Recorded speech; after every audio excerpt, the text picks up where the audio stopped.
Hi, everybody. Welcome to the Data Show. My name is Chris Greco.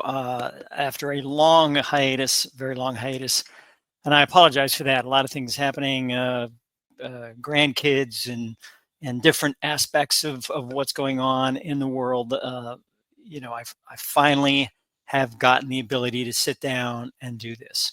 And this has been, again, it's been a long time, and I've tried to figure out how do I make the Data Show so that it's not for just geeks, right? It's not for data geeks. It doesn't just sit there and espouse different types of data aspects and everything else. So I thought the best thing to do is to approach something from uh, a current event, a current situation that's happening, that everybody all of a sudden has become this data, this data person, this person who's interested in data.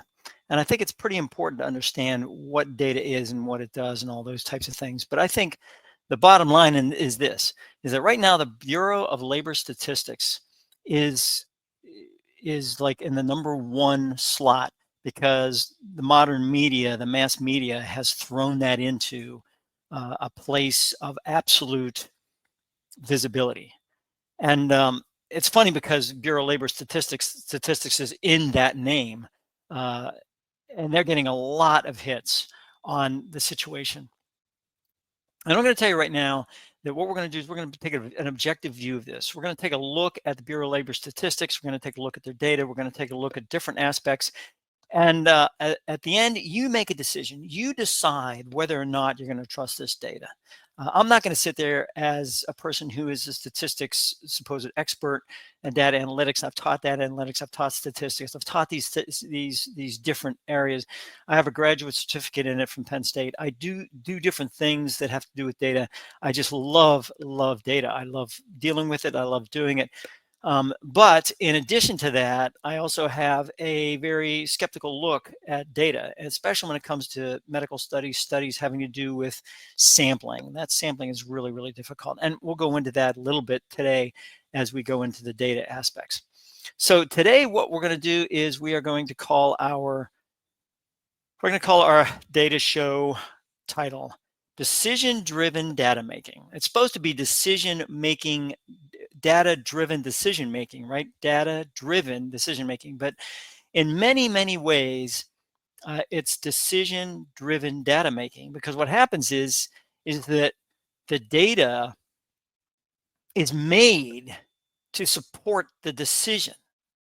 And that's not the way data is supposed to be. Data is supposed to be very, very, very objective. So we'll go into those things as time goes on. But the first thing I want to do is go to the Bureau of Labor Statistics. So we're going to go right to it. BLS.gov. Anytime you see a .gov area, I trust that. I trust the .gov as not being a scam. Or if you put BLS.com, I'm sure there's probably a BLS.com somewhere. Be careful, because that is not a government website. Gov is approved by the domain, by the ICANN people. It is verifiable. It is valid. All the things that have to do with that. So we're going to go here and we're going to see what Bureau of Labor Statistics is all about. And what I did was I went to the menu. Now, this is the main site. So when we go here, this is the site. It says an official website of the United States government. And here's how you know, and it'll tell you how you know. Basically, it means it's official. Site is secure, HTTPS. It's good. So there you have it. Now, let's go to the menu, and I hit menu. If you go to US Bureau of Labor Statistics, you may not see the screen, but hit menu and you'll see it. And you'll see all these different things, economic releases. This is where we're going to go to today, basically data tools. And I like this because it has a lot of different things in here. And what I really like is that they have, text files, industry at a glance, industry productivity viewer, injury and illness calculator, charts for economic news releases, and all these popular series reports, top picks, one screen, multi-screen maps, data finder, right? So if you go into data finder, it has all the different subjects, data finder, economic releases, all these different things that go along with that. And they have data tools. So here are the data tools here. and inflation, prices, employment, unemployment, employment projections, pay and benefits. So it's got a lot of different things that you can take a look at. And I mean, it has all kind of different database names, average price data, industry data, employment, the hours, all these different areas that you can go to, and you can see the different aspects: unemployment rates, levels, labor force statistics, employment projections. What I liked about this is you put like engineer in some of these areas, and you can see what the engineering is going to be for the next whatever 20 years. So that's kind of like that's neat when it goes into that area. So NAICS is a code that you put in for different things like data analytics or statistics or education, training, those types of things. It's a national code that goes in there, identification code. So the thing I wanted to go to, and that I may have to put in the search area, was an explanation as to what each of these things do. And I think this is pretty important. So I'm going to make sure and see if I can. I may have to pause it just for a second. Let me take a look at.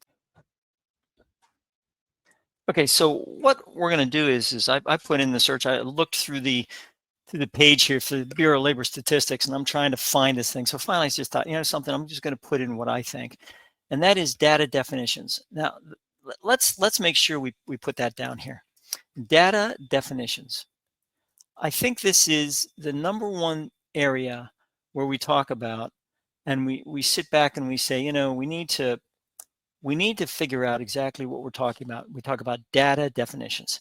And this is something that people just don't understand. And they sit back and they go, oh my gosh, the unemployment rate is way up. Look at the unemployment. Look at the employment. I think you need to go to data definitions. What is unemployment? What is employment? How do they come up with that figure? How do they do that? So I think that when we talk about data definitions, I put that in here. And you notice there's a lot of different things here. Data definitions, employment projection, data definitions.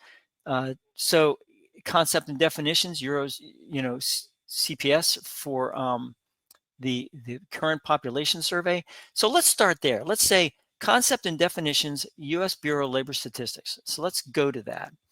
And you have concept and definitions. This page describes the key concepts and definitions for current population survey or household survey. So this is a survey where data is gathered and then reported. But you have to understand what the definition is. If you don't know what the definition is that goes along with that data, then basically it's all about semantics. I hate to put them, I hate to paint them all with a broad brush. But politicians do this stuff all the time. They talk about different things and then they don't define them.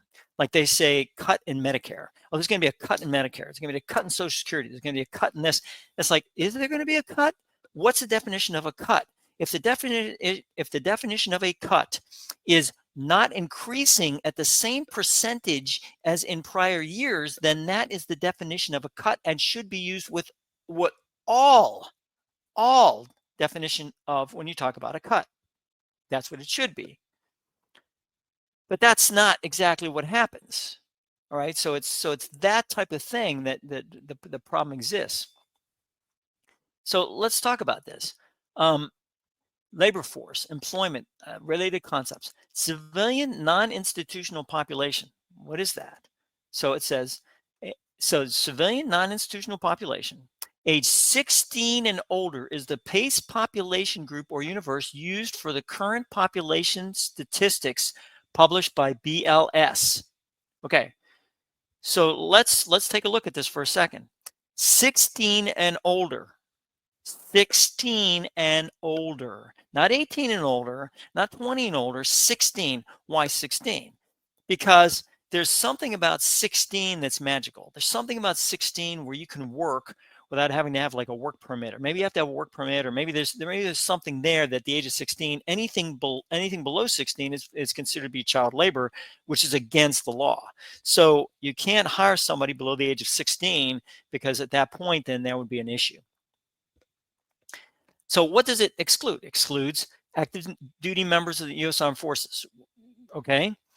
People confined to or living in institutions or facilities such as prisons, jails, or other correctional institutions, residential care facilities, included in civilian non non-institutional population are citizens of foreign countries who reside in the United States but do not live on the premises or of an embassy.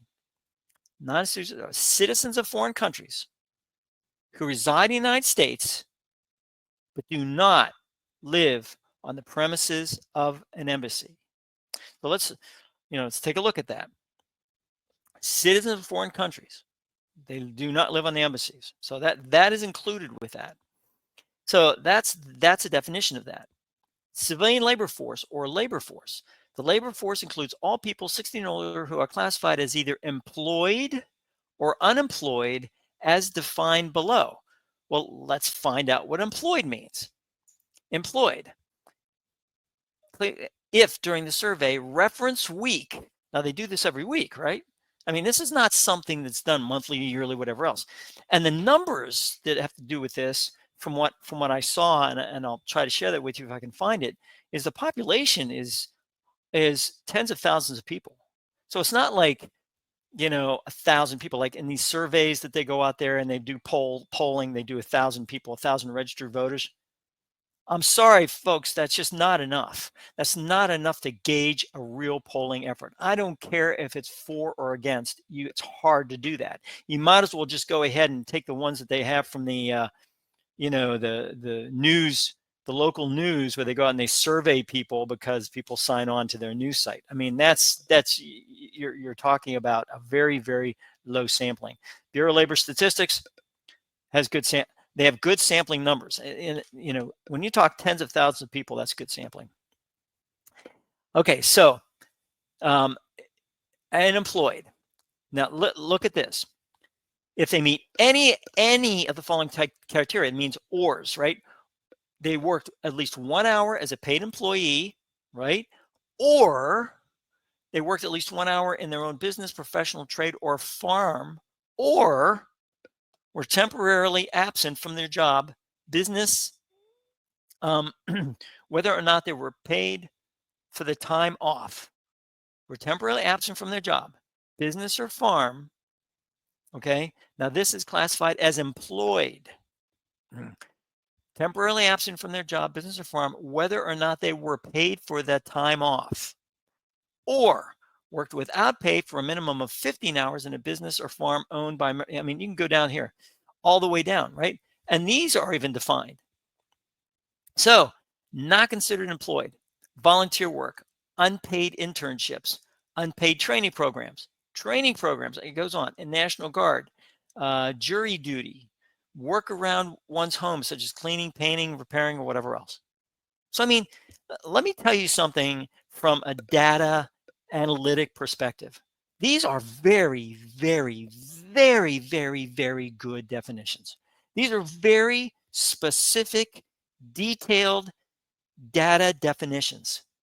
If decisions are made based on these types of, and now the hard part is, it's not making these data definitions.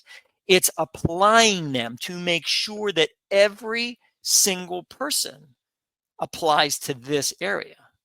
That's the tough part, because when you're talking about a survey, you're talking about, in many, many cases, self-reporting. Let's put this down. Self-reporting. I think this is important concept, is called self-reporting.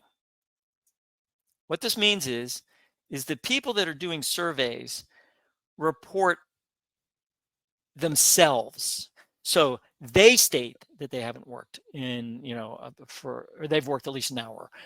They say that it's their subjective view of what goes into this survey.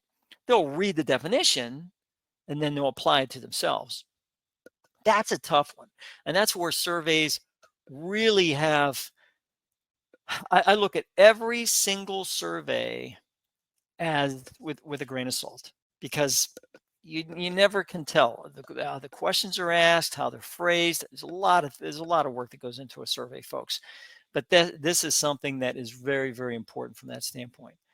Employment population ratio, unemployed. They were not employed during the survey. They were available for work during the survey reference week, except for temporary illness. They made at least one specific one, right? They have to meet all of the following. Now look at this. Look at this. Look. Any of the following. Those are ors, or, right? But in the unemployment area, you have to meet all of the following, which means you have to have ands, right? There's a difference between ors and ands, and even in the standpoint of probability, there's a difference between ors and ands, right? Because ors you plus, ands you multiply. So there's addition multiplication aspect there. They were not employed during the survey. They were available for work during the survey, and they were available for work during the survey for the reference week. And they made at least one specific active effort to find a job during the 4-week period, ending with the survey reference week. Or they were temporarily laid off and expecting to be recalled for their job. So all these things, active job search methods. Here we go. Active job search methods defined. So, I mean, look at this unemployment rate. The unemployment rate represents the number of unemployed people as a percentage of the labor force, which is defined the sum of the unemployed and employed and unemployed. Percentage of people from the total aspect. That's pretty straightforward, folks. That's really, really straightforward from that standpoint. When you're talking about the ability to take a percentage from this group and this group, you put them together, you add them, and then you take a percentage of the people that are from that area, the unemployment area, then I think that's the unemployment rate is calculated as unemployed divided by labor force times 100. I mean, it really makes sense. They do it with return on investment. They do it with cost benefit analysis. A lot of these things are totaled and then they're divided. So it's a situation where you have to make that happen. And I think that's pretty cool. So labor force, not in the labor force. Those people that are excluded from labor force, not employed during the survey reference week. So what is a reference week? Let's take a look at that. The current population week is a specific week of the month used to determine the employment status of survey respondents and the last week of the 4-week job search period used to determine unemployment status. So you can dive down into this stuff. But the Bureau of Labor Statistics, to me, and this is me personally, it's my opinion and my opinion only, do a lot of work from the standpoint of being able to make the situation happen, to be able to put out good statistics, in spite of the many limitations that have to go along with trying to do data. It's really, really difficult. And it's something that you just need to take a look at. And you need to take a look at from a very, an in-depth perspective, especially with the Bureau of Labor Statistics. So this is all here. I mean, you can take a look at whatever you want in these areas, what a quartile is, deciles, all these different things. I mean, there are tons and tons and tons and tons and tons and tons and tons of these areas. Look at this, Hispanic or Latino ethnicity. Look at, I mean, it defines this. It defines what Hispanic or Latino ethnicity is.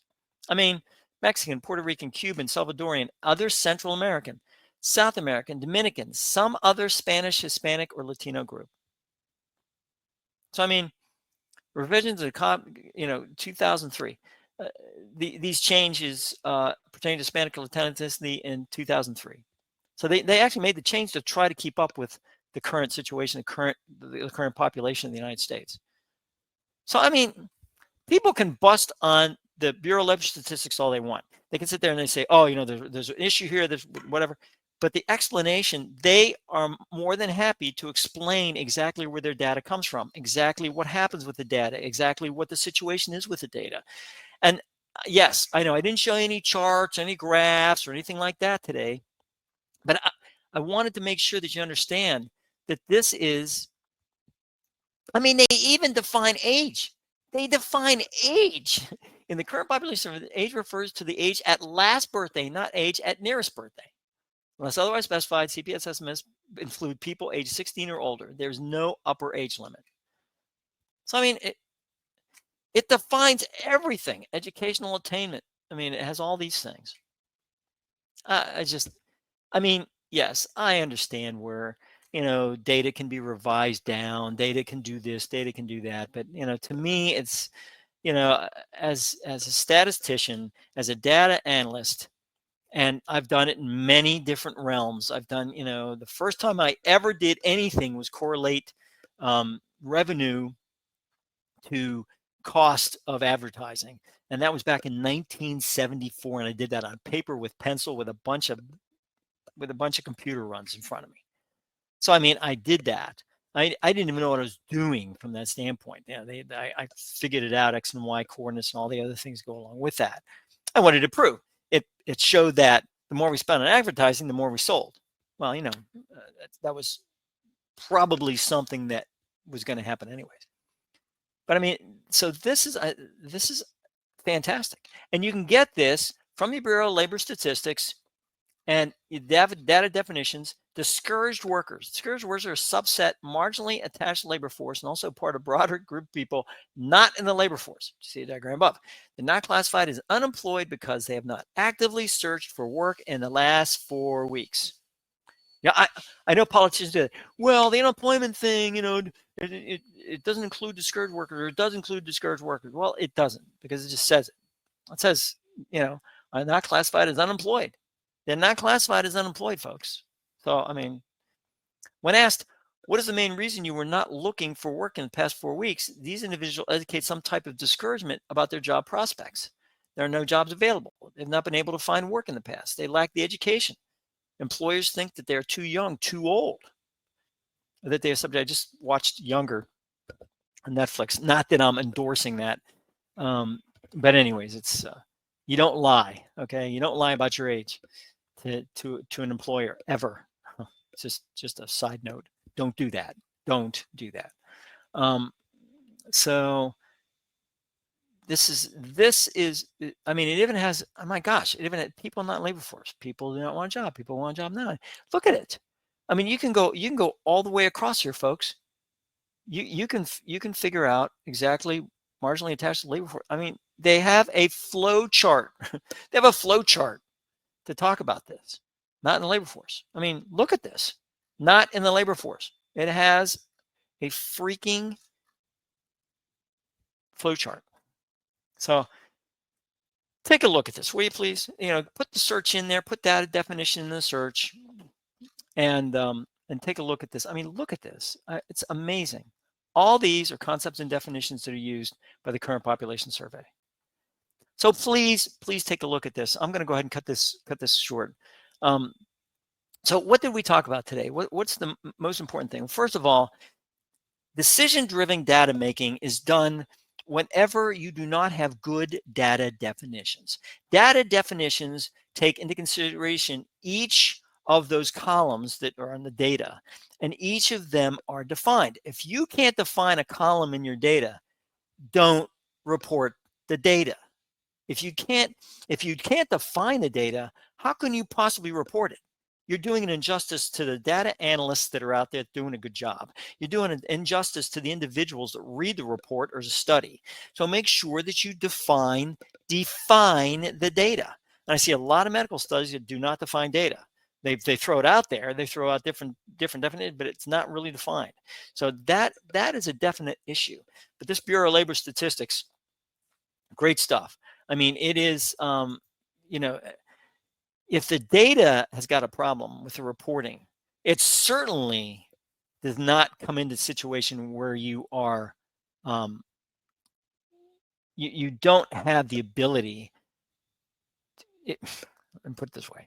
If you have poor data definitions, you're going to have poor data reporting. If you have good data definitions, then you're going to have good data reporting. That's really, honest to God, you can take and split that out and do what you need to do with that. I know this is all about data reporting. It wasn't about, all the fancy dancy charts and graphs and look at this data chart and look at these things. And these, I don't have all that. This is about what goes into those reports. And I think that's important to be able to understand and be able to pass on. Yeah, I lecture. Sorry, teaching is a teaching moment. So until next time, I'm going to tell you, always look at these data definitions. If you can't find them, that's a hint. If you can't find data definitions, that's really a big hint when it comes to data reporting. You have to take a look at that report with a little skeptical eye here, folks, because if they don't define the data, if they don't define the different data points and data categories, then you're in for a really hard read from that standpoint. Until next time, it's Chris Greco saying, thanks for watching. And remember, data is part of our lives, but don't make it decision-driven data making. Make it data-driven decision making. Take care.